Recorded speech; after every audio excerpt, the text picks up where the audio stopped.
Voilà, bonjour, comment allez-vous? Voilà, on a encore la joie d'avoir Wade avec nous ce matin, hein, pour la dernière fois cette année-ci. Donc il faudra venir l'année prochaine, hein, pour le revoir encore. Ben, j'espère, il faudra venir d'ici là, hein, comme ça, sinon vous ne saurez pas quand il vient. Voilà, alors, on va prier, mais on va lire un passage dans la Bible, c'est un psaume de la Bible. Si vous avez votre Bible, vous pouvez la prendre. On lit le psaume 68 au verset 1. J'espère que vous prenez votre Bible à l'église, même si on affiche les choses là. C'est bien de suivre dans la Bible et puis de se dire, tiens, je vais lire à la maison. Je vais m'habituer aussi à chercher dans la Bible, parce que je me rends compte qu'il y a des chrétiens, ils n'arrivent plus à trouver les choses dans la Bible. Et en plus, peut-être que vous avez une version de la Bible différente de celle qui est sur le mur. Au chef des chantres de David, psaume, cantique, Dieu se lève, ses ennemis se dispersent et ses adversaires fuient devant sa face. Comme la fumée se dissipe, il est dissipe, comme la cire se fond au feu, les méchants disparaissent devant Dieu. Mais les justes se réjouissent. J'ai dit, j'aimais bien les mais dans la Bible. Mais les justes se réjouissent, ils triomphent devant Dieu, ils ont des transports d'allégresse. Donc des transports d'allégresse, ça n'a rien à voir avec les transports en commun. Ça veut dire qu'on est vraiment dans la joie. C'est une expression assez poétique et un peu ancienne à mon avis, mais voilà, on a envie de bondir de joie. Je ne sais pas ce que vous ressentez quand vous lisez des transports d'allégresse. Peut-être que ça ne vous dit pas grand-chose, à mon avis. Ça veut dire qu'ils sont super, vraiment heureux, les gens. Ils triomphent devant Dieu. Chantez à Dieu, célébrez son nom, frayez le chemin à celui qui s'avance à travers les plaines. On dirait le roi qui vient. L'Éternel est son nom, réjouissez-vous devant lui. Le Père des orphelins, le défenseur des veuves, c'est Dieu dans sa demeure sainte.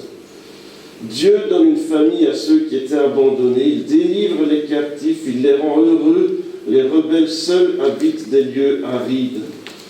Ô Dieu, quand tu sortis à la tête de ton peuple, quand tu marchais dans le désert, on va s'arrêter là, puis quand tu es à la maison, c'est un psaume assez long, mais voilà, Dieu est le défenseur des faibles, il est celui qui il donne une famille à ceux qui sont seuls, et l'Église c'est une famille, c'est la famille de Dieu, et puis il y a certains d'entre nous de la famille qui sont peut-être loin, et parfois la famille nous manque un peu, mais dans l'Église on a une famille. Et d'ailleurs je vous encourage à prendre contact les uns avec les autres, avec moi, avec le pasteur, avec Micheline, et on est là pour vous, on est là pour prier ensemble, mais il n'y a pas que nous, n'importe qui peut prier, pour prier les uns pour les autres, prenez soin les uns des autres, soutenez-vous les uns les autres, on est une famille dans l'Église, et on voit que Dieu est là, Dieu il vient à la tête de son peuple, donc comme un roi qui dirige une armée qui est derrière lui, et on voit que Dieu triomphe, on voit que Dieu gagne des combats, que Dieu se lève, donc il est assis, il se lève,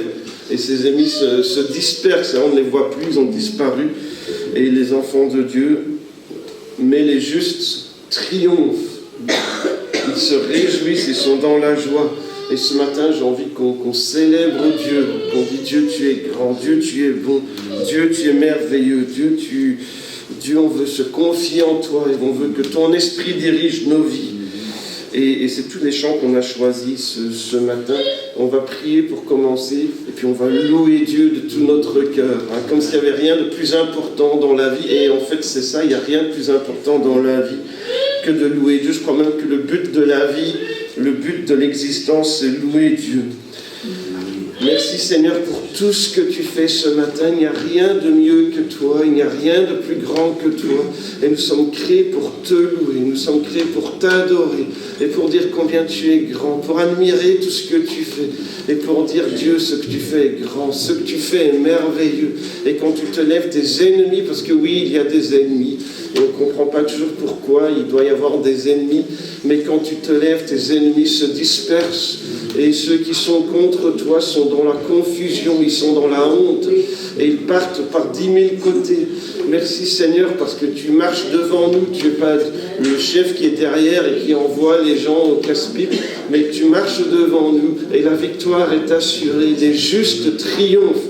Donc c'est vraiment important de faire partie des justes, parce que les justes triomphent, les justes se réjouissent, les justes bondissent de joie, ils chantent, ils s'élèvent, parce que Dieu gagne des victoires. Parce que si quelqu'un était isolé, il ne l'est plus. Parce que si quelqu'un était dans la tristesse, il ne l'est plus. Parce que si quelqu'un avait besoin de liberté, de libération, de délivrance d'une famille, eh bien Dieu est la réponse, Dieu donne la solution.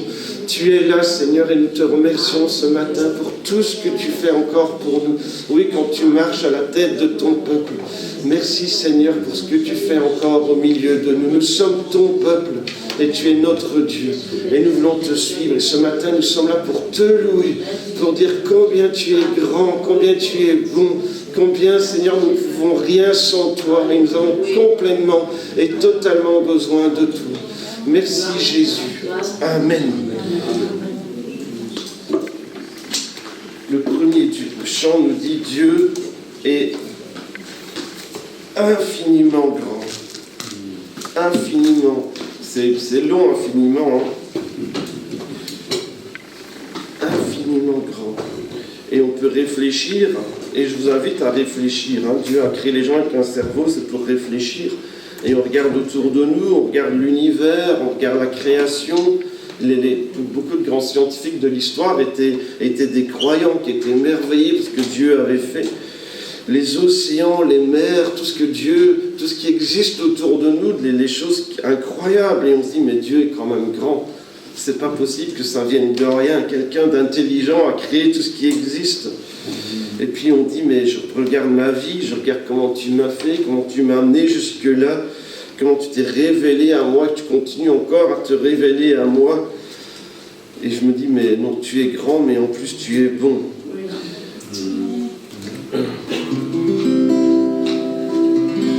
Quand je sonde l'univers, les astres que tu as créés, les océans, les mers, tout me révèle ta majesté. Alors mon âme veut s'écrier de tout mon cœur. Je veux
What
Merci Seigneur Jésus.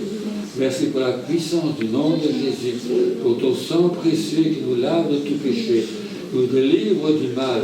Nous te remercions ce matin parce que tu es celui qui nous délivre du mal. Nous te louons Seigneur, te rendons gloire.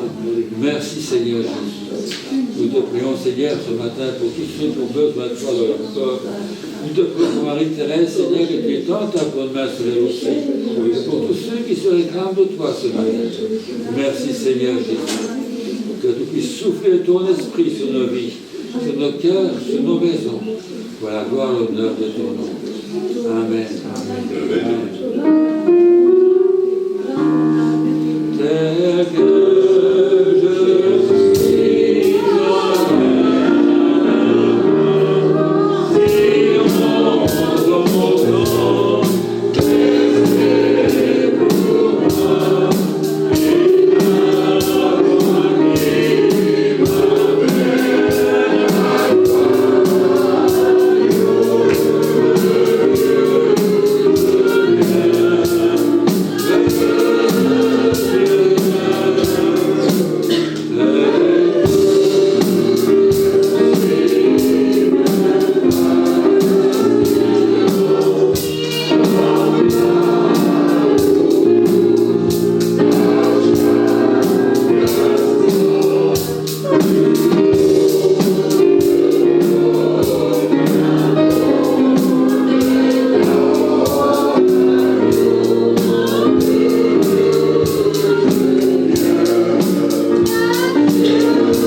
Merci Seigneur pour ton amour pour nous.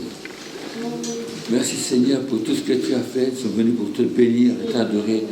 Merci pour ta présence Seigneur qui veut encore agir dans nos cœurs et dans nos vies. Merci Seigneur Jésus. Et nous pensons à toi Seigneur qui est venu, qui a quitté ton ciel de gloire, ce palais d'ivoire, la louange des anges, l'adoration, l'obéissance, tout ce qu'il y avait là dans le ciel. Les gens, Seigneur, qui se pliaient à tes ordres et maintenant étaient venus sur cette terre pour être bousculés, reniés, tués, crucifiés pour nos péchés, pour porter nos fautes. Nous te remercions ce matin. Et ce matin, Seigneur, merci encore. Nous voulons te dire que vraiment nous voulons t'aimer de tout notre cœur et pas seulement de nos bouches, mais vraiment tout notre être, nous voulons nous donner à toi, nous consacrer à toi, Seigneur, ce matin. Merci pour tout ce que tu fais pour nous, pour ce pain qui nous rappelle comment tu as été brisé sur la croix, ce vin qui nous rappelle ton sang qui a coulé en abondance jusqu'à la dernière goutte pour sauver cette humanité perdue. Merci de nous avoir sauvés. Merci, nous étions perdus, mais tu nous as trouvés. Nous te remercions ce matin, Seigneur. Merci Seigneur pour ces emblèmes. Oh, merci Seigneur pour tout ce que tu fais pour nous. Au nom de Jésus. Pardonne nos fautes, Seigneur, ce matin. Lave-nous tout péché. Quand nous venons devant toi ce matin, nous voulons venir purs, blanchis, justifiés par ton sang précieux. Merci Seigneur, que tu nous accueilles, que tu nous acceptes tels que nous sommes. Merci Seigneur Jésus. Amen. Voilà, que Dieu bénisse les enfants à l'école de dimanche. Donc les enfants, c'est de 2 à 12 ans, d'accord? Donc l'idée, c'est pas que tous les ados aillent à l'école de dimanche non plus, mais vous pouvez vous organiser avec les monitrices pour aider de temps en temps. Par contre, il y a réunion d'ados les samedis soirs, c'est pas toutes les semaines, c'était la semaine dernière. Donc c'était assez sympa pour ceux qui étaient là, vous pouvez inviter des amis. D'ailleurs, il y a quelqu'un qui a invité un ami. Voilà. Et la prochaine fois, parce que dans 2 semaines, c'est déjà dans 2 semaines, on va à Bruxelles pour écouter Franklin Graham et pour écouter le message de Dieu, puis pour louer Dieu ensemble. Et vous savez qu'il y a plus de 400 églises qui participent.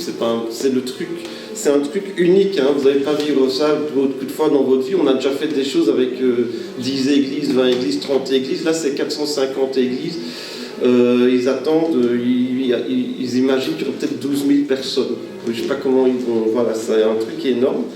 On a déjà fait des choses avec 1000 ou 2000 personnes, mais ça va être beaucoup plus. Donc voilà.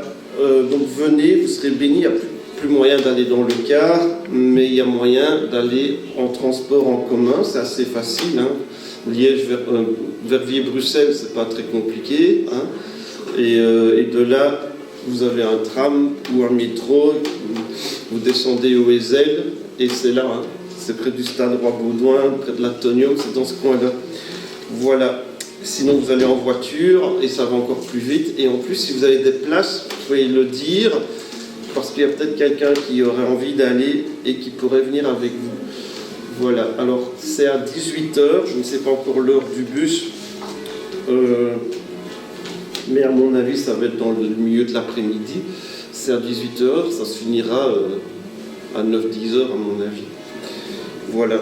Et je vous encourage vraiment à venir. J'encourage aussi à inviter des gens, c'est comme le but. Le but, c'est quand même que les gens soient touchés par l'évangile. La semaine dernière, samedi dernier, donc le 6 septembre, il y avait un événement spécial jeune aussi par les mêmes organisateurs. Je pense que c'était à la Madeleine, c'est une salle de concert à Bruxelles. Et il y avait 2000 jeunes. Je ne sais pas si vous imaginez 2000 jeunes qui louent Jésus, qui adorent Jésus. Et il y a vraiment, Dieu est vraiment en train d'agir parmi la jeunesse, en parenthèse. Beaucoup s'en rendent compte. En Angleterre, on parle d'un réveil silencieux. Ici en Belgique, il y avait les propos de Sami Madi, donc l'ancien ministre, qui parlait du... Je ne sais pas si vous avez vu, pour ceux qui me suivent sur Facebook, vous l'avez vu. Et il y avait un débat entre lui et un socialiste flamand, parce que c'était 2 flamands, et un disait il faut arrêter de subventionner les églises et les prêtres, et Sami Madi disait en fait non, il faut continuer, parce que les églises, il y a plein de jeunes qui s'intéressent aux églises, il y a plein de jeunes qui reviennent dans les églises, donc ils s'en rendent compte, et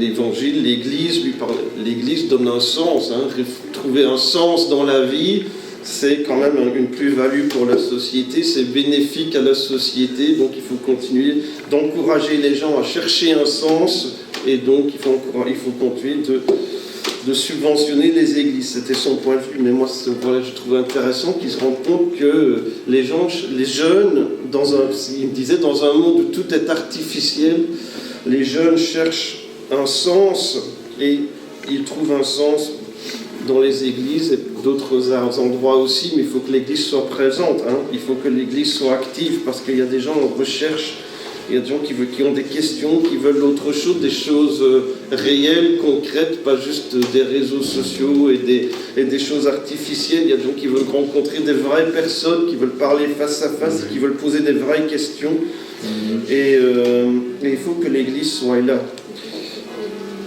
Sinon, c'est des autres mouvements, des autres groupes.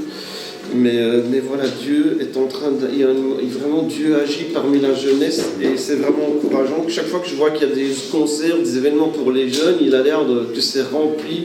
Il y a des jeunes qui s'avancent, il y a des jeunes qui ont soif de Dieu. Et donc voilà, c'est vraiment encourageant. Donc amenez vos jeunes à la réunion d'ados. Amenez vos jeunes le 27 septembre. Amenez vos jeunes au camp. Ils ont besoin de choses qui donnent du sens, ils ont besoin de choses profondes, ils ont besoin de poser des questions dont on ne parle peut-être pas nécessairement à l'école. Donc voilà. Quand j'ai prêché au mois de juillet, on avait parlé d'un verset dans Éphésiens. C'est par la grâce que vous êtes sauvés, qui se souvient qu'on avait parlé de ça, ça fait un moment déjà. C'est par la grâce que vous êtes sauvés par le moyen de la foi. Et cela ne vient pas de vous, c'est le don de Dieu. Je ne vais pas répéter tout ce qu'on avait dit, c'est par la grâce que vous êtes sauvés, par le moyen de la foi, donc c'est la grâce qui vous sauve, mais voilà, vous tendez vos mains vers Dieu, vous dites oui, je crois. Et cela ne vient pas de vous, donc ce n'est pas quelque chose que vous auriez fait, c'est un don de Dieu, c'est Dieu qui fait un cadeau, c'est Dieu qui fait un don, c'est par la grâce que nous sommes sauvés, verset 9, ce n'est pas par les œuvres, afin que personne ne se glorifie. Si vous faites un travail, si vous travaillez, que les étudiants, là, il y en a peut-être qui travaillent, puis les grands, les adultes, si vous faites un travail, vous espérez avoir un salaire, normalement. Et puis il y a des gens qui ne sont pas contents parce qu'ils trouvent que le salaire ne correspond pas à leur travail. Et donc on travaille, on doit avoir un salaire. Et tout travail mérite salaire, c'est écrit dans la Bible, 1 Timothée 5,18, l'ouvrier mérite son salaire. Donc c'est normal, parce que si vous travaillez, vous revendiquez d'avoir quelque chose, et puis il y a des gens qui travaillent, ils n'ont rien, ou pas grand-chose, bon, c'est inacceptable, ce n'est pas normal, ce n'est pas bien, et ce n'est pas biblique. Celui qui travaille doit avoir un salaire. Et dans la Bible, c'est comme ça aussi. Celui qui travaille doit gagner quelque chose, doit avoir quelque chose. Et spirituellement, ça marche comme ça aussi. Nos actions, c'est qui avait dit toute action provoque une réaction, c'est ça? Dans la Bible, il est écrit dans Matthieu 5, 22, « Moi je vous dis que quiconque se met en colère contre son frère mérite d'être puni par les juges, que celui qui dira à son frère raca, donc c'est un mot méchant, ça veut dire imbécile, idiot, mais c'est pire que ça, mérite d'être puni par le Sanhédrin, que celui qui lui dira insensé, donc fou, idiot encore, stupide, mérite d'être puni par le feu de la géhenne. » Donc vous agissez d'une certaine façon, il y a des conséquences. Vos œuvres, il y a des conséquences. Donc si vos œuvres, si votre travail, si vous voulez, c'est de se mettre en colère, il y aura certaines conséquences. Si votre œuvre, c'est insulter les autres, il y aura des conséquences. Si votre œuvre, c'est de vous fâcher, même sur les réseaux sociaux, voilà, on dit les autres c'est des idiots et tout ça, eh bien, il y a des conséquences. C'est ce qu'on mérite. C'est le mot qui revient. Il mérite d'être puni. Donc, une action mérite quelque chose d'être puni. Dans Luc, donc Jésus, il n'avait rien fait de mal. Jésus a agi, il est venu. Il est venu un bébé, il a vécu, même avant, il est venu dans le ventre de Marie, et puis il est né, il a grandi, il a vécu, il a appris, la Bible dit qu'il a appris d'ailleurs, par les choses qu'il a souffert, même il a appris à obéir, et puis il avait 30 ans, et un jour, il s'est retrouvé devant Pilate, et Pilate a dit, mais cet homme n'a rien fait de mal. Il n'a rien fait qui mérite, c'est encore ce mot, qui mérite la peine de mort. Et ils ont crié crucifie-le, Jésus a été crucifié. Et dans Luc 23, 41, donc il était crucifié, il y avait deux malfaiteurs, de meurtriers qui étaient terroristes, des gens violents qui étaient ou qui avaient menacé probablement l'empereur ou quelque chose comme ça. Ils étaient crucifiés avec Jésus. Et un des deux dit pour nous, c'est justice, car nous recevons ce qu'ont mérité nos crimes. Mais celui-là n'a rien fait de mal, et pourtant, il est sur la croix. Donc normalement, on reçoit ce qu'on mérite. Hein, la Bible, d'ailleurs on dit, hein, tu sèmes, tu récoltes ce que tu as semé. Hein, tu récoltes ce que tu as semé. Mais Jésus n'avait rien fait de mal. Donc lui, il a récolté ce qu'il n'avait pas semé. En fait, il a récolté le contraire de ce qu'il avait semé, on peut dire même ça. Hein. Ce qu'il a reçu, c'est pas ce qu'il avait mérité du tout, et c'est pas du tout ce qu'il avait semé. En fait, il n'a rien fait de mal de toute sa vie. Ils n'ont rien trouvé de mal chez lui. Il n'y a rien de mal. Celui-ci n'a rien fait de mal. Et donc Jésus a subi ce qu'il ne méritait pas. Parfois, peut-être qu'à certains c'est arrivé. Des fois, vous avez vécu des situations, c'était un sentiment d'injustice. C'est pas ce que vous n'auriez pas mérité, ça. Vous avez l'impression que c'était pas juste. Eh bien, Jésus aussi, il a subi ce qu'il ne méritait pas, mais de façon encore plus grande, parce que lui, il n'a vraiment jamais rien fait de mal. Hein, parce que des fois, on dit oui, mais c'est pas juste et tout ça, mais on n'a pas toujours 100% raison, hein, et on n'est pas toujours parfait. Hein. Mais Jésus n'a rien fait de mal, et on l'a crucifié, il est mort sur la croix.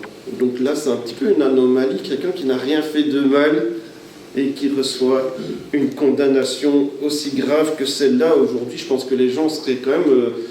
il y aurait des gens dans la rue. Hein, c'est une injustice, c'est pas normal. Hein. Donc les gens se moquaient de Jésus, les gens riaient de lui, descendent de la croix et tout ça. Et il était crucifié à notre place pour nos péchés. Et donc, des bonnes attitudes... normalement, devrait créer des bonnes réactions, des bonnes conséquences, et des mauvaises attitudes ont des mauvaises conséquences. Dans Philippiens 4.8, par exemple, on nous encourage justement à avoir des bonnes attitudes, ce qui est vrai, ce qui est honorable, ce qui est juste, ce qui est pur, ce qui est aimable, ce qui mérite l'approbation. Donc que les gens, ceux qui méritent, encore ce mot-là, que les gens vous approuvent, ce qui est vertueux et digne de louange, donc encore qui digne ses mérites, que les gens vous louent, que les gens disent c'est bien, pas juste ton action, mais même ce que tu penses, soit l'objet de vos pensées. Donc, parce qu'en fait, vous allez agir comme vous pensez, non ? Souvent, on finit toujours par agir comme on pense, hein, et finalement on finit par dire ce qui est dans notre cœur. Hein. C'est Jésus qui dit ça, non ? Qu'on pense à des choses que si les gens le voyaient, si les gens le savaient, ils approuveraient. Et dignes de louange. Et donc les bonnes attitudes ont des bonnes conséquences, les bonnes actions ont des bonnes conséquences, sauf que Jésus, il n'a rien fait de mal et il a été crucifié. Pilate a dit, je n'ai aucun motif de le condamner. Le monsieur sur la croix a dit, il n'a rien fait de mal. Rien, il n'a rien fait de mal. Il n'a pas eu de mauvaise pensée, il n'a pas eu de mauvaises actions. Ils n'ont même pas trouvé des choses à redire sur sa façon de vivre, de sa foi de juive, etc. Ils n'ont rien trouvé contre lui. Il n'a rien fait de mal. Et pourtant, il était crucifié. Et la grâce de Dieu, c'est qu'alors que nous étions encore pécheurs, Christ est mort pour nous. Lui, il n'avait rien fait de mal, mais nous bien. Hein, nous bien. Et quand on fait quelque chose, hein, vous avez travaillé, vous avez fait une action, vous avez un salaire, une récompense, une approbation, un Oscar, une nomination à quelque chose, au boulot ou quoi. Vous avez fait votre travail. Hein. C'est pas une grâce, C'est pas une grâce qu'on vous fait, hein. Même si vous êtes très reconnaissant peut-être pour les gens etc., mais qui vont donner les chances, les opportunités et tout ça. Mais vous avez travaillé pour y arriver. C'est une chose qui est due dans un sens, hein. Mais celui qui ne fait rien, il n'a rien fait. Il n'a rien fait, et voilà qu'il reçoit quand même quelque chose. Ben, c'est ça la grâce de Dieu. Et alors, il y a certains qui vont dire ça, c'est pas juste non plus. Hein, il n'a rien fait, il mérite quelque chose. Moi, j'ai beaucoup travaillé. Pourquoi est-ce qu'il a plus que moi? Mais Dieu, il distribue sa grâce à qui il veut. Hein. En fait, il veut que tous soient sauvés. Il veut que tous soient sauvés. Romains 4, verset 4, il est écrit: celui qui fait une œuvre, à celui qui fait une œuvre, le salaire est imputé non comme une grâce, mais comme une chose due. Tu as travaillé, tu as ce qu'on te doit. À celui qui ne fait point d'œuvre, mais qui croit en celui qui justifie l'impie, sa foi lui est imputée à justice. Celui qui cherche à gagner le ciel par son travail, par ses œuvres, par ses efforts, ben, il va recevoir ce qui lui est dû selon les efforts qu'il aura fait. Mais puis il y a celui qui fait, il ne se repose pas sur son travail, sur ses efforts, mais il croit. Il croit en celui qui justifie celui qui ne mérite pas. Hein, l'impie, c'est celui qui ne mérite pas. Donc il dit, moi je ne mérite pas en fait, mais je crois que Dieu est capable de me rendre, de dire que je suis juste. Je crois que ça dépend de Dieu, et je vais m'abandonner à Dieu. Je vais croire que Dieu est capable de me rendre juste, et je vais croire en lui, parce que je me rends compte que tous mes efforts n'arriveront quand même pas, ne seront jamais suffisants. Ben, celui-là, il est sauvé, il est justifié. Sa foi lui est imputée à justice. Donc sa foi le rend juste, il est déclaré juste parce qu'il a eu la foi, parce qu'il a cru en Dieu. Et donc, la Bible, ok, on pourrait dire que la Bible dit, ok, si vous voulez faire des œuvres pour essayer de gagner le ciel, ok, vous pouvez aller, continuer, essayer de mériter de gagner le ciel. Vous pouvez essayer, mais vous recevrez que ce que vous méritez. Ce ne sera pas une grâce, et il n'y aura pas de garantie. D'ailleurs, moi je peux vous garantir que vous n'y arriverez pas. Parce que tous ont péché. La Bible est claire, Romains 3, 23, tous ont péché. Tous ont péché. Même si à partir de maintenant tu ne péches plus pour le reste de ta vie, tu as déjà péché. Tu as déjà péché. Et si tu n'as jamais péché, je pense que tu vas encore pécher. De toute façon. Un jour tu vas pécher, mais je pense que tu as déjà péché. Tous ont péché et sont privés de la gloire de Dieu. On ne peut pas gagner le ciel. On ne peut pas, c'est déjà raté, c'est déjà foutu, on a déjà péché. Et en plus, on pêche régulièrement. Même Paul, il dit, ce que je veux, je le fais. Ce que je veux faire, je n'arrive pas à le faire. Et ce que je voudrais ne pas faire, c'est ça que je fais. Ça vous arrive pas, ça? Ouais. Tous sont péchés et sont privés de la gloire de Dieu. Et attention, je pense que ce n'est pas juste pour les personnes qui ne connaissent pas encore Jésus, ou qui sont un peu nouvelles dans les églises, parce qu'on a toujours tendance, je ne sais pas si vous avez cette impression-là, à retomber dans le travers de croire qu'on mérite quelque chose. Non? Que nos mérites, que nos œuvres, nos actions, je viens à l'église, je prie, je lis la Bible, j'ai la foi, donc sûrement que je suis un bon chrétien. Hein, je suis un bon chrétien. Dieu sera content de moi. Et parfois, après quelques années de venir dans les églises, on peut commencer à croire que c'est bien, j'ai fait autant, j'ai fait ceci, j'ai fait ça, j'ai fait ça. Mais en fait, la vérité, c'est que c'est par la grâce qu'on est sauvé. Et Dieu est content de toi. Même si tu as du mal à faire les choses que je viens de dire, et c'est des choses importantes à faire, mais même si des fois tu n'arrives pas à lire la Bible, ou tu n'arrives pas à prier, ou tu as des doutes parfois, Dieu est content de toi quand même. Si parfois tu oublies de prier, ou tu t'endors quand tu lis ta Bible, ou si tu ne viens pas tout le temps à l'église, Dieu t'aime quand même. Et évidemment, il veut t'encourager. Moi, je veux t'encourager à persévérer dans ces choses, hein, un jour à la fois. Hein. Quand c'est difficile, on dit toujours un jour à la fois. Même un jour, même une heure à la fois. Hein, mais persévère. Chaque jour que tu marches avec Dieu, c'est un jour en plus. Mais rien de ce que nous faisons ne pourra faire que Dieu nous aime moins. Et rien de ce que nous faisons ne pourra faire que Dieu nous aime plus. Il a donné son Fils pour nous, alors que nous étions encore pécheurs. Et puis parfois on regarde les autres et on dit, regarde, lui il fait tellement de choses. Regarde, il connaît la Bible, il prie, il a l'air, hein, vous croyez que il a l'air d'avoir tout compris, hein, mais c'est pas des meilleurs chrétiens. Hein. Regardez, moi j'ai l'impression d'être un pire chrétien, j'ai l'impression d'être un meilleur chrétien. Regarde, moi je connais le livre d'Habakkuk, je suis un meilleur chrétien. Il n'y a qu'une seule façon d'être chrétien, c'est la grâce de Dieu en Jésus. Il n'y a pas d'autre façon, il n'y a pas de bon, je ne sais même pas c'est quoi un bon et un pas bon chrétien. C'est la grâce de Dieu qui sauve les gens, c'est par la grâce que vous êtes sauvés. Ce n'est pas par les œuvres afin que personne ne se glorifie.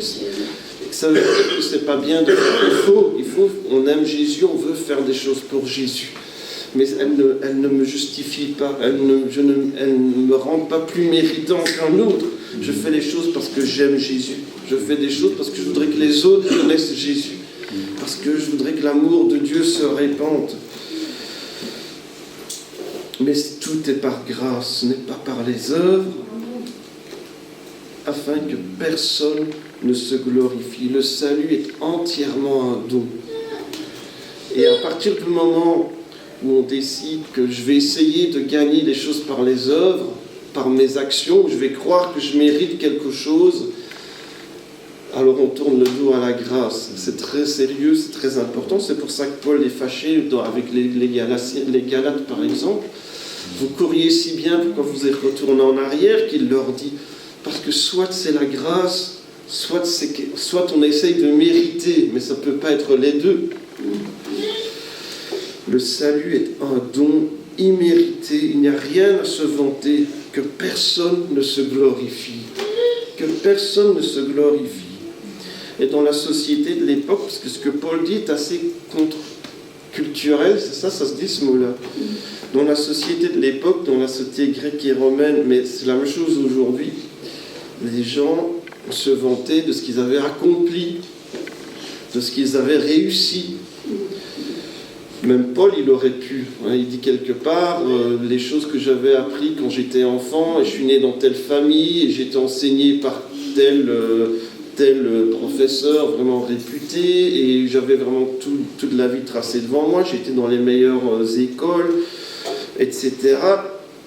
Et il aurait pu se vanter de toutes ces choses. Il me dit toutes ces choses, je les compte comme une perte à cause de l'excellence de la connaissance de Jésus, mon Sauveur. Il n'y a rien de mieux que Jésus, il n'y a rien de plus excellent que Jésus. Et je veux que rien ne soit une distraction. Si je me vante d'une chose, c'est de Jésus. Jésus qui a été crucifié pour moi. Si je veux parler d'une chose, c'est de Jésus qui a donné sa vie pour moi. Et puis même ces persécutions, il a traversé des épreuves. Des fois on pourrait dire, ah mais moi je suis un bon chrétien, ou lui c'est un bon chrétien, ou elle c'est une bonne chrétienne. Regarde, il a été en prison, il a connu des naufrages, il a été lapidé, il a amené l'évangile un peu partout, et les gens se sont moqués de lui, et tout ça, c'est toutes des choses qui sont arrivées à Paul. Mais il dit non, c'est pas ça. Je ne veux pas parler de moi, je veux parler de Jésus. Je veux parler de qui Jésus est. Il n'y a rien de mieux que Jésus. Il n'y a aucune raison de se vanter. Il n'y a aucune raison de se vanter parce que la vraie gloire du salut, c'est celle de Dieu. Toute la gloire est à Dieu. Ce n'est point par les œuvres afin que personne ne se glorifie. C'est à Dieu toute la gloire. C'est lui qui nous sauve. C'est lui qui nous appelle. Alors que nous étions encore pécheurs, Christ est mort pour nous. C'est lui qui nous aime. C'est lui qui déploie sa justice à la croix aussi. parce qu'à la croix, on voit aussi que Dieu est juste, et ça nous réconforte. Quand on voit des injustices dans le monde, on peut regarder à la croix et on peut voir que Dieu règle le problème de l'injustice aussi, et qu'un jour, il y aura la paix et la justice en Jésus, mais il n'y en aura jamais en dehors de Jésus. Et donc la grâce a un grand ennemi. Le grand ennemi de la grâce, c'est l'orgueil. Que personne ne se glorifie. Moi je mérite, moi je sais, moi j'arrive. Moi je lis beaucoup la Bible, moi je prie 6 heures par jour, moi je distribue 42 millions de prospectus par heure, je sais pas, moi je fais, et moi regarde, moi autant, je viens, je suis toujours 1 heure à l'avance à l'église, et je repars toujours 2 heures après, ou je sais pas. L'orgueil est l'ennemi de la grâce. C'est une citation de John Stott, qui est un enseignant très important du XXe siècle, dans un livre qui s'appelle « La croix de Christ ». Et je crois même qu'on l'a derrière. Si on ne l'a pas, c'est qu'on l'a vendu, mais on l'avait à un moment donné. Dans ce livre, il écrit « La croix, l'orgueil est l'ennemi de la grâce ». Romains 3, 27, il écrit « Où donc est la... Quelle raison est-ce qu'on a de se vanter? De quoi est-ce qu'on peut se glorifier? C'est par la grâce que nous sommes sauvés. C'est par la grâce que nous sommes sauvés au moyen de la foi. » Romains 3, 27, « Où donc est le sujet de se glorifier? »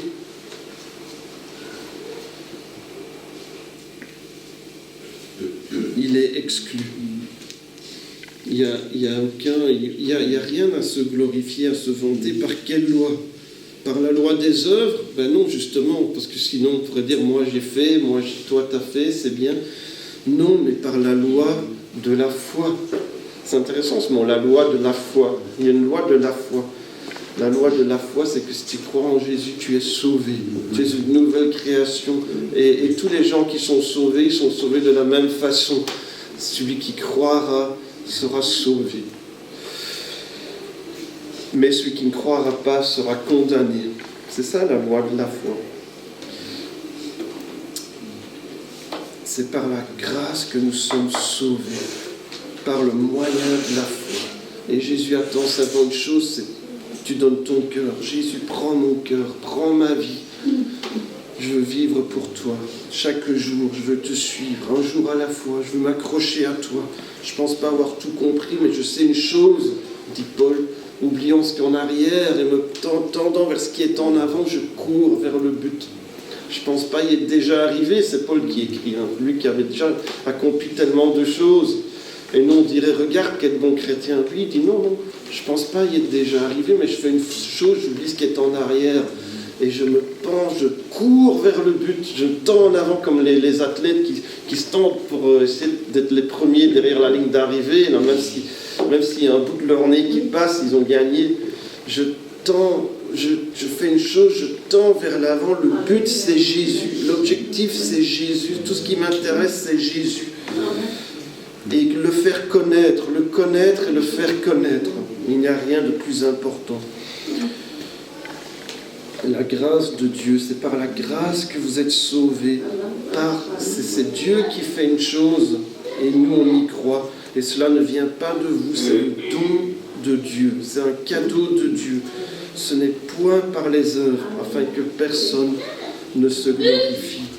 Il y a un groupe irlandais qui s'appelle YouTube, peut-être 2-3 personnes ont déjà entendu. Vous êtes censés rigoler parce que tout le monde a déjà entendu. Dans une chanson de 2000, donc ça date, mes références un peu, voilà. Elle s'appelle Grâce, parce que vous savez que le chanteur de YouTube, il est chrétien, pas évangélique, mais il est chrétien. Et donc, dans cette chanson qui s'appelle Grâce, qui est sur leur album, qui est sorti en 2000, il écrit « La grâce, elle prend le blâme, elle couvre la honte, elle ôte les tâches. La grâce prend le blâme, prend la culpabilité, ôte, couvre la honte. ôte la tâche. Et c'est ça que fait la grâce de Dieu. Dieu prend sur lui toute la culpabilité. Il couvre la honte. Il nous purifie. La Bible dit il nous purifie de tout péché. Il nous pardonne, il nous purifie. Pas parce qu'on est meilleur qu'un autre, mais par sa grâce. Comme on a vu dans Romains. C'est pas parce qu'on a bien fait, c'est parce qu'on a cru qu'il était capable de justifier ceux qui croyaient en lui. Alors il justifie ceux qui croyaient en lui, parce que c'est ce qu'il a dit qu'il ferait. Il y a un film qui s'appelle La Ligne Verte, qui a déjà vu. Voilà, les gens de mon âge, ils voient un peu plus, voilà. En 99, mais c'est basé sur un bouquin de Stephen King. D'habitude, j'aime pas les bouquins de Stephen King parce que ça fait peur, mais celui-là, non. Alors, 1999, ils ont eu 4 nominations aux Oscars pour ce film avec Tom Hanks. Donc, le personnage principal, John Coffey, est un prisonnier noir condamné à mort pour le viol et le meurtre de 2 fillettes. Et tout au long du film, pourtant, il est en prison. Hein. Et son comportement, pour ceux qui ont vu le film, il est doux. C'est comme une armoire à glace. C'est un géant, le gars, mais il a beaucoup de douceur. Et en plus, il a un don, quand les gens sont malades, et puis ils sont guéris. Il a un don de guérison. Il guérit plusieurs prisonniers. Et dans le film, c'est sous-entendu qu'il est peut-être, si je me souviens bien, qu'il est peut-être innocent.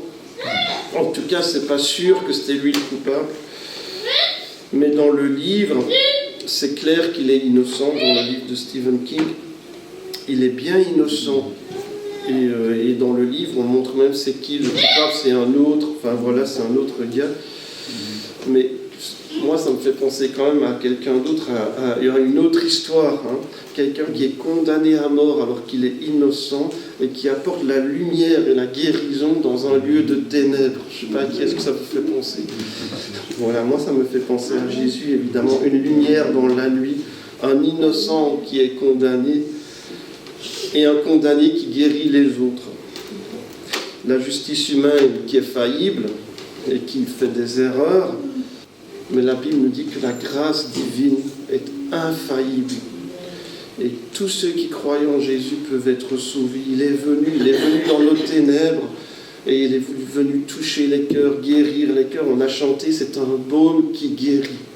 Le nom de Jésus est un baume qui guérit. Vous savez, c'est quoi un baume, hein? Quelque chose qu'on met sur la peau, là, et ça soulage un peu. Hein, si vous avez été piqué par une abeille, je ne sais pas quoi, vous mettez un peu de la pommade, quoi, et puis ça fait du bien. Le nom de Jésus est un baume qui guérit. Un zéphyr de son royaume. Qui sait c'est quoi un zéphyr? Voilà. Ah, c'est bien, Félix. Un zéphyr, c'est une petite brise légère, agréable. Un petit vent léger, c'est agréable, c'est quelque chose d'agréable, de doux, qui fait du bien. Le nom de Jésus, il guérit. Le nom de Jésus, il fait du bien. C'est ça que le chant veut dire, qu'on a chanté tout à l'heure. Vous voyez, il n'y a que Félix qui avait compris ce qu'on chantait. Le nom de Jésus fait du bien.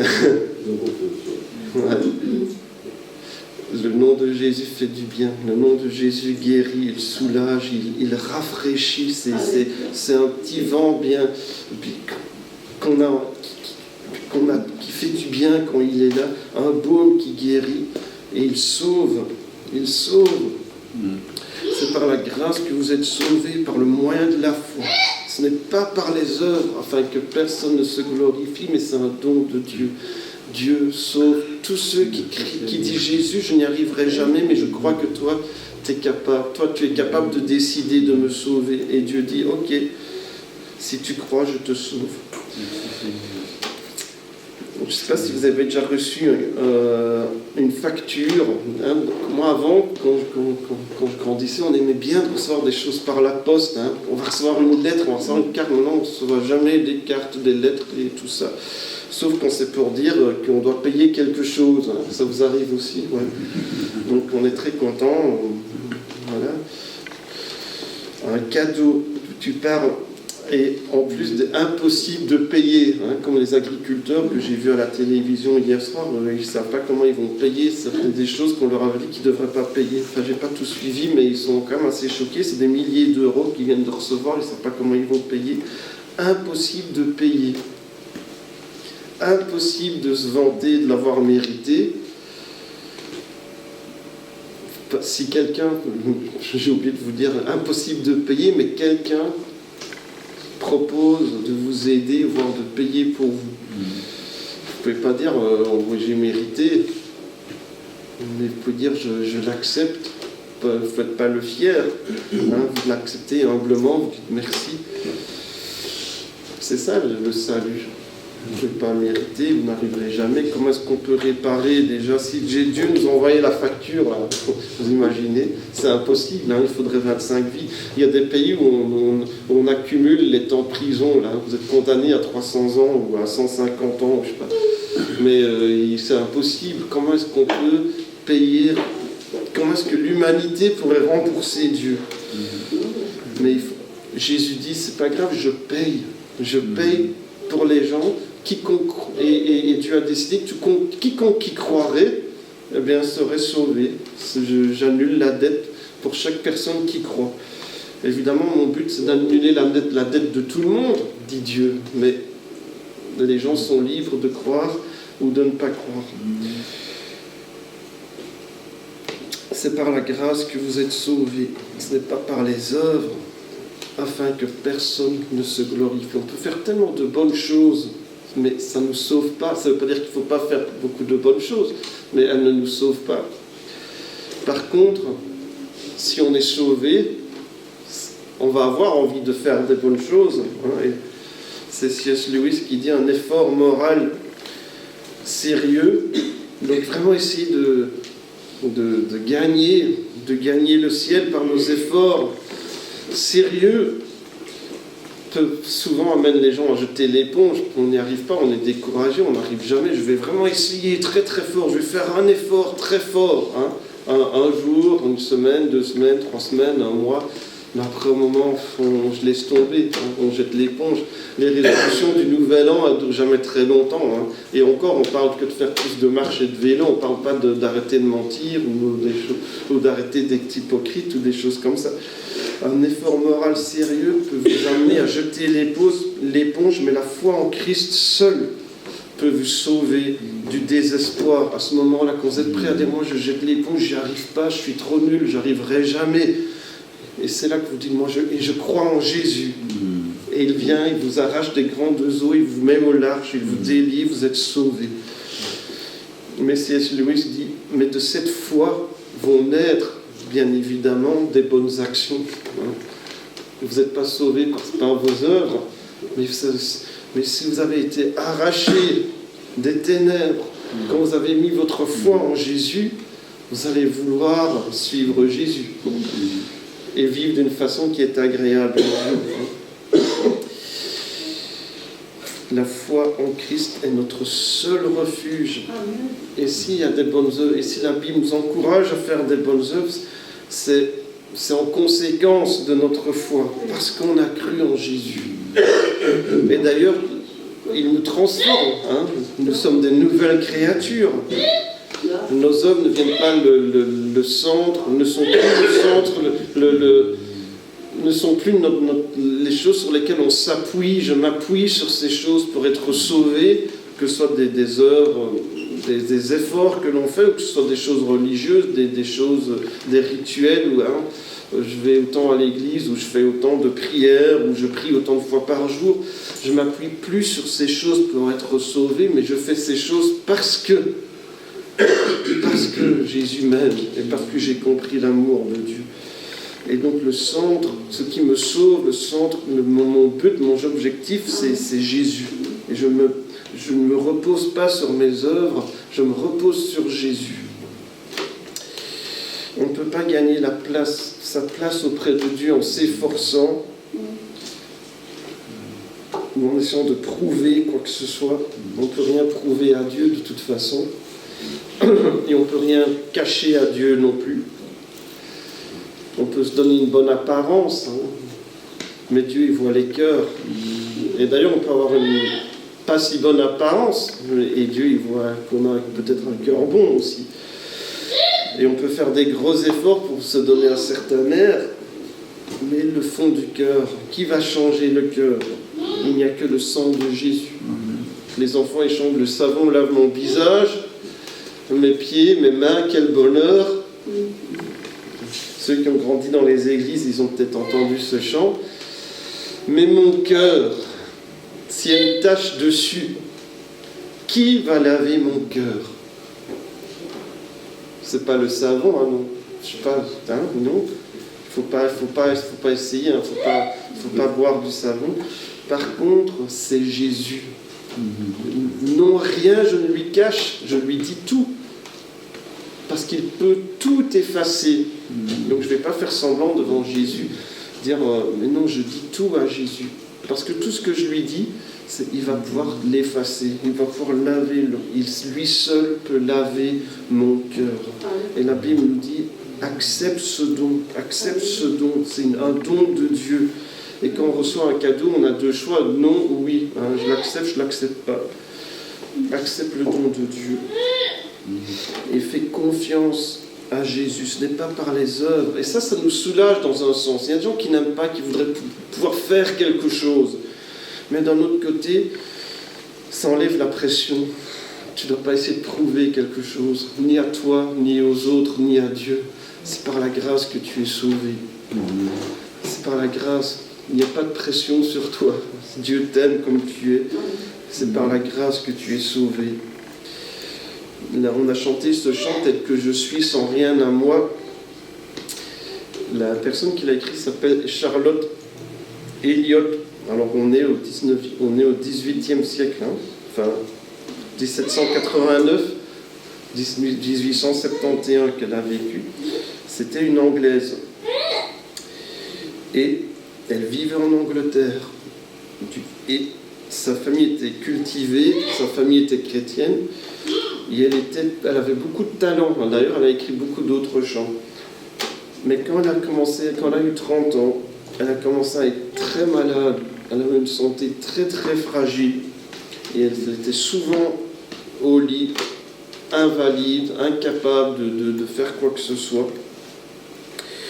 Et elle avait des combats intérieurs, des luttes intérieures. Elle se sentait nulle, elle se sentait découragée à cause de sa maladie, à cause qu'elle n'arrivait pas à faire les choses qu'elle voulait faire, qu'elle devait faire, que les gens attendaient qu'elle fasse. Et puis en 1822, elle a rencontré un pasteur de Genève. Je ne sais pas ce qu'il venait faire là, mais en tout cas, il y a un pasteur de Genève qui est venu en Angleterre. Il s'appelait César Malan. Et il lui a dit: mais est-ce que tu as une paix? Est-ce que tu as la paix véritable avec Dieu? Évidemment. Et elle a dit: moi je voudrais bien m'approcher de Dieu, mais je dois encore m'améliorer. Je ne suis pas encore bien assez, je ne suis pas encore bonne assez, je voudrais une meilleure, je voudrais m'améliorer. Je voudrais, pour pouvoir m'approcher de Dieu, il faut être meilleur, je voudrais m'améliorer, qu'elle a dit. Et le pasteur Malan lui a répondu: viens à toi, viens à Dieu tel que tu es. Venez à Dieu tel que vous êtes. Et ça a été une révélation pour Charlotte Elliott. On ne vient pas à Dieu avec ses propres forces. On ne vient pas à Dieu avec ses mérites. On n'essaie pas de s'améliorer pour être accepté de Dieu. Mais on vient à Dieu. Et en plus, c'était un peu humiliant. Hein. Les gens, des fois, ils ne veulent pas dire qu'ils ont des besoins, qu'ils sont faibles, qu'ils sont vulnérables. Ils essayent de cacher leur vulnérabilité, de dire qu'on est dépendant, en plus, à cause de la maladie. Et donc, quelques années plus tard, elle y a réfléchi pendant longtemps, parce que c'est 15 ans après qu'elle a écrit le chant. En 1835, elle traversait une crise vraiment de doute, de souffrance. Et elle a écrit un poème. Tel que je suis, sans rien à moi, sinon ton sang versé pour moi, je viens. Et c'est devenu l'un des cantiques les plus connus du monde. Il a été traduit dans plein de langues. Il a été massivement utilisé lors des campagnes de Billy Graham, dont le fils va venir dans 15 jours. Et c'était souvent le cantique d'appel qu'on demandait aux gens s'ils voulaient croire en Jésus. Eh bien, c'était ce chant qui était joué. Elle a écrit plein d'autres chants. Elle en a écrit 150 apparemment en tout. Mais voilà, tu ne dois pas essayer de t'améliorer. Tu ne dois pas essayer de t'améliorer. Tu ne dois pas essayer de devenir meilleur. Tu dois croire en Jésus. Viens à lui tel que tu es et laisse-le faire son œuvre dans ta vie. Dis Seigneur, je t'ouvre mon cœur, agis par ton esprit. Je m'abandonne à toi. Je m'abandonne à toi. Je me repose sur toi. Je m'abandonne. Que ma vie soit toute à toi.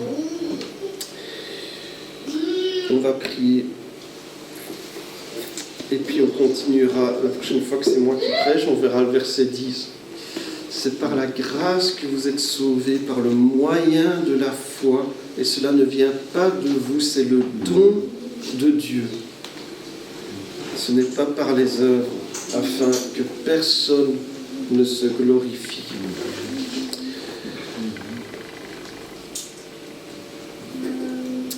S'il y a des personnes ce matin, vous dites, moi je voudrais accepter la grâce de Jésus, ou j'ai l'impression que je me suis éloigné, que je me suis un peu perdu en chemin, je voudrais revenir à ce point où je dis juste, Jésus, je veux croire en ta grâce. Vous pouvez lever votre main ce matin.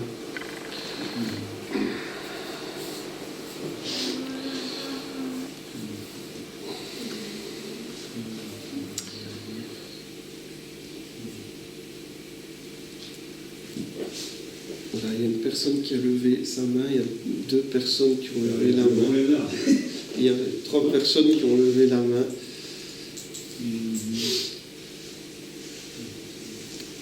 Merci Seigneur Jésus pour les personnes qui ont levé la main ce matin. Peut-être qu'il y en a d'autres qui réfléchissent, qui n'ont pas levé la main. Et Charlotte Elliott, il lui a fallu 13 ans entre la visite du pasteur et le chant qu'elle a écrit.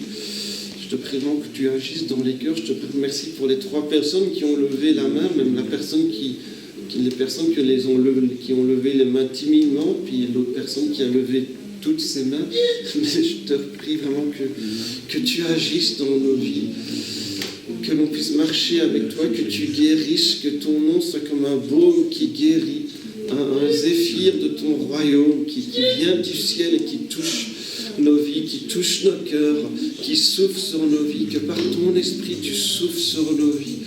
Merci Seigneur pour ce que tu veux faire dans nos vies, dans le nom de Jésus. Merci parce que tu soulages, tu guéris, tu sauves aujourd'hui parfaitement tous ceux qui s'apportent proches de toi par Jésus-Christ. Merci parce que ce n'est pas par les œuvres, mais parce que tu m'aimes, que je suis sauvé et que j'y crois. Merci Seigneur, aide-moi Seigneur à vivre pour toi, à marcher avec toi, en sachant que tu m'aimes et tu m'aimes encore. Merci Seigneur pour tout ce que tu veux faire encore dans les vies. Seigneur, ce matin, nous voulons te rendre gloire, nous voulons te louer, te remercier. Merci Jésus. Peut-être quelques personnes peuvent remercier le Seigneur ce matin, dire gloire à toi Seigneur Jésus. Et s'il y a d'autres besoins, on a mentionné des choses tout à l'heure, voilà un moment où on prie ensemble, on remercie le Seigneur, on loue Dieu. Dieu, tu es grand, Dieu, tu es bon, Dieu, tu es saint, Dieu, tu es puissant, Dieu, tu es digne de louange, tu es digne de gloire. Et il n'y a rien de plus excellent, il n'y a rien de mieux que de connaître Jésus.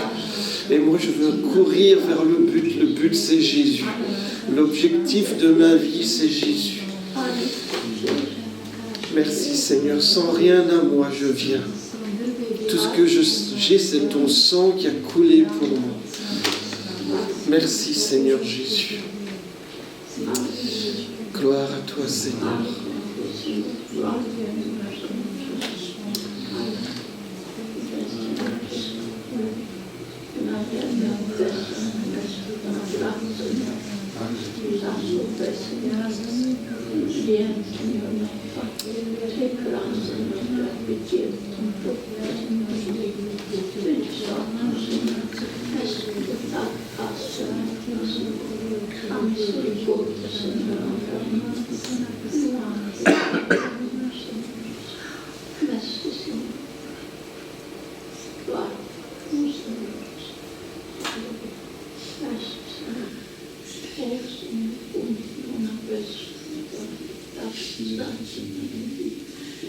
Nous te remercions, Seigneur, pour ta grâce. Ta grâce qui nous sauve. Tu nous vois, Seigneur, non pas avec tous nos défauts, mais tu nous vois à travers la croix. Tu nous vois à travers ton sang comme un filtre. Et tu nous vois pur, tu nous vois propre. Tu nous acceptes. Tu nous vois par ton amour. Et ton amour nous accueille, ton amour qui nous accepte tel que nous sommes. Et qui change tout, qui fait une nouvelle personne. Les choses anciennes sont passées. Toutes choses deviennent nouvelles. Merci Seigneur Jésus pour ta grâce, ce don parfait, suffisant et indispensable. Merci Seigneur. Amen. Est-ce qu'on peut chanter le chant « Je te donne mon cœur » et ne va dire plus. Je te donne mon cœur, il ne m'appartient plus. Ce que j'ai de meilleur, tout est pour toi, Jésus.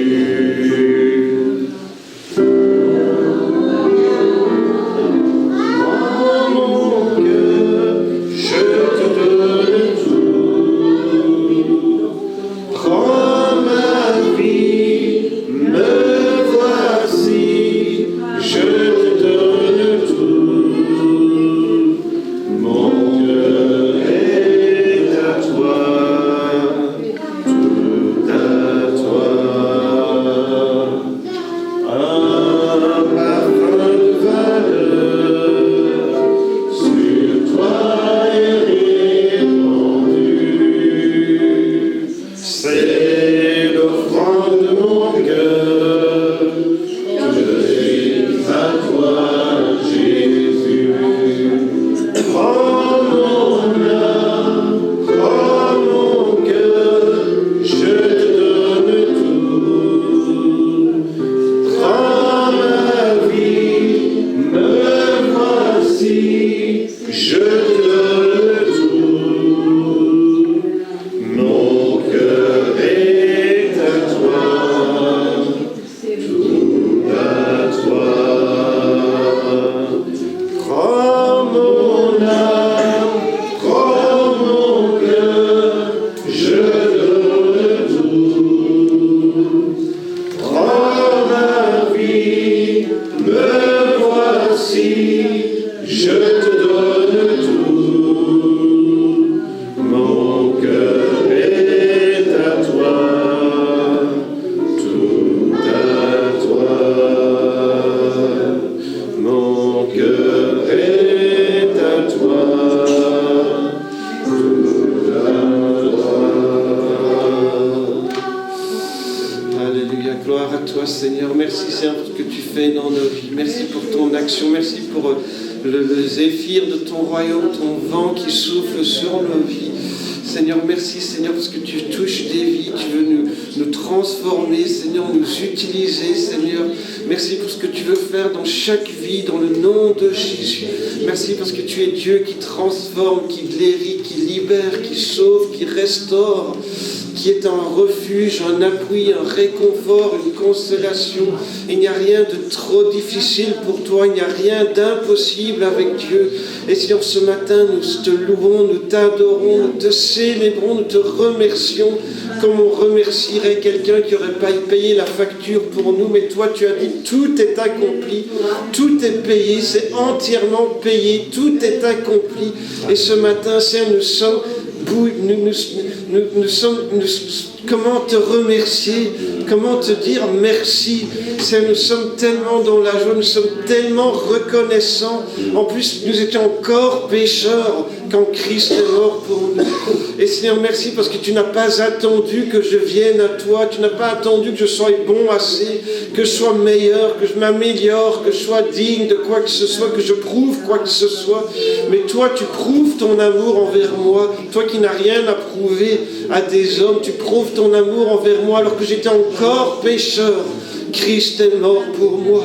Tu as payé entièrement, tu as payé toute la dette est payée. Je suis enfant de Dieu, je suis restauré, je suis délivré. Merci Seigneur pour ce que tu fais, j'ai la paix avec Dieu. Merci, je suis réconcilié avec Dieu par la foi en Jésus. Merci Seigneur, c'est vrai, c'est la vérité. Je suis réconcilié, j'ai la paix avec Dieu. Tu as la paix avec Dieu, tu es réconcilié avec Dieu à cause de ta foi en Jésus. Merci Seigneur pour ce que tu fais ce matin et que vraiment on puisse vivre comme des gens qui se rencontrent, mais c'est par la foi que je suis sauvé. C'est-à-dire qu'on puisse vivre notre foi comme des gens qui réalisent, mais Christ m'a sauvé. Christ m'a sauvé. Merci Seigneur Jésus d'agir dans nos vies, dans tous nos choix. Seigneur, du lundi au dimanche, Seigneur, chaque jour, du matin au soir et du soir au matin, que tous nos choix, nos attitudes, nos comportements, nos actions, nos pensées, nos paroles soient motivés par une chose: Christ m'a sauvé. Christ m'a sauvé, il s'est livré lui-même pour moi. Alors moi je veux vivre pour lui. Comment je pourrais aimer, comment je pourrais jamais rendre à Jésus tout ce qu'il a accompli pour moi, mais je veux vivre pour Jésus. Merci Seigneur pour ce que tu fais dans nos vies. Merci Seigneur de transformer nos vies. Seigneur, que nous soyons des chrétiens et que l'Église, Seigneur, dans le monde, en Belgique, dans cette région et un peu partout, que l'Église ait un impact pour Jésus. Que l'Église donne envie aux gens d'aussi venir à Jésus. Que l'Église donne envie de venir à Jésus. Merci que les chrétiens donnent envie à Jésus. Seigneur, nos attitudes, même sur les réseaux sociaux, ou même quand on croit que personne ne le sait. C'est-à-dire que nos vies, nos actions, nos paroles nous donnent envie de te rencontrer, Jésus. Merci Seigneur Jésus de ce que tu fais. C'est par la foi que les gens peuvent être sauvés. Seigneur, qu'on ait vraiment ce fardeau sur nos cœurs de dire, mais les gens ils ne seront pas sauvés tant qu'ils ne mettent pas leur foi en Jésus. Que ce soit un fardeau pour nous. Ils font peut-être beaucoup de bonnes choses, mais s'ils ne mettent pas leur foi en Jésus, ils ne seront pas sauvés. Ils ne seront pas sauvés à moins qu'ils croient en Jésus. Merci Seigneur Jésus de nous aider à pouvoir toucher, à pouvoir faire des liens, des ponts entre toi et les gens que nous rencontrons. Merci Seigneur, pas juste entre l'Église et les gens, mais entre Jésus et les gens. Merci Seigneur Jésus d'agir, de toucher des cœurs, de toucher des vies, dans le nom de Jésus. Merci Seigneur Jésus. Merci Seigneur Jésus. Gloire à toi, un parfum de valeur sur toi est répandu. Seigneur, on veut te donner tout ce qu'on a. Tout Seigneur, tout est à toi. Merci Jésus. Gloire à toi, sois exalté, sois glorifié. Parce que s'il est écrit afin que personne ne se glorifie, eh bien nous on veut te glorifier toi. Nous on veut que nos vies te glorifient. On veut que les gens voient Jésus. On veut que Jésus soit élevé. On veut que nos vies vantent Jésus. Merci Seigneur Jésus de le faire en nous par ton esprit. Gloire à toi Seigneur Jésus. Gloire à toi Seigneur. Merci Seigneur pour chaque personne qui est là ce matin.